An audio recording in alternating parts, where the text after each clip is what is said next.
Breaking చూస్తున్న ప్రమాదవశాత్తు మంటలు అంటుకుని 300 క్వింటాల పత్తి దగ్ధమైన ఘటన సిద్దిపేట జిల్లా బెజ్జంకి మండల కేంద్రంలో చోటు చేసుకుంది. బెజ్జంకికి చెందిన రైతు బండి ఐలయ్య తన 10 ఎకరాలతో పాటుగా మరికొంత భూమిని కౌలుకు తీసుకుని పత్తి సాగు చేశాడు.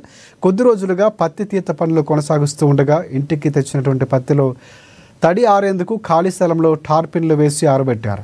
ఇవాళ మధ్యాహ్నం ప్రమాదవశాత్తు మంటలు అంటుకుని క్షణాల్లోనే పత్తి మొత్తం ఖాళీ బూడిదైపోయింది.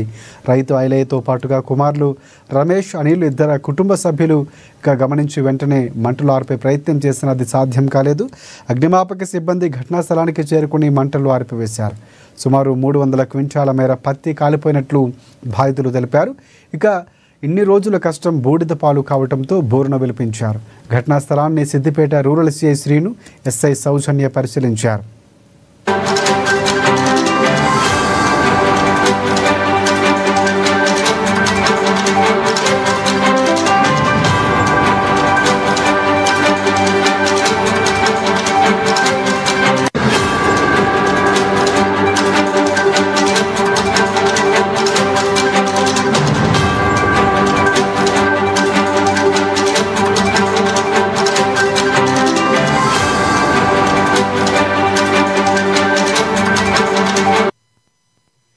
ప్రమాదవశాత్తు మంటలు అంటుకుని 300 క్వింటాల పత్తి దగ్ధమైన ఘటన సిద్దిపేట జిల్లా బెజ్జంకి మండల కేంద్రంలో చోటు చేసుకుంది. బెజ్జంకికి చెందిన రైతు బండి ఐలయ్య తన 10 ఎకరాలతో పాటుగా మరికొంత భూమిని కౌలుకు తీసుకుని పత్తి సాగు చేశాడు. కొద్ది రోజులుగా పత్తి తీత పనులు కొనసాగుతూ ఉండగా ఇంటికి తెచ్చిన పత్తిలో తడి ఆరేందుకు ఖాళీ స్థలంలో టార్పిన్లు వేసి ఆరబెట్టారు. ఇవాళ మధ్యాహ్నం ప్రమాదవశాత్తు మంటలు అంటుకుని క్షణాల్లో పత్తి మొత్తం ఖాళీ బూడిదైంది.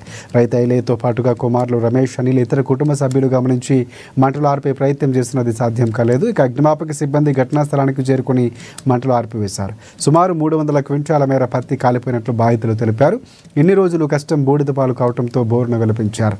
ఘటనా స్థలాన్ని Siddipet rural CI Srinu, SI Soujanya పరిశీలించారు.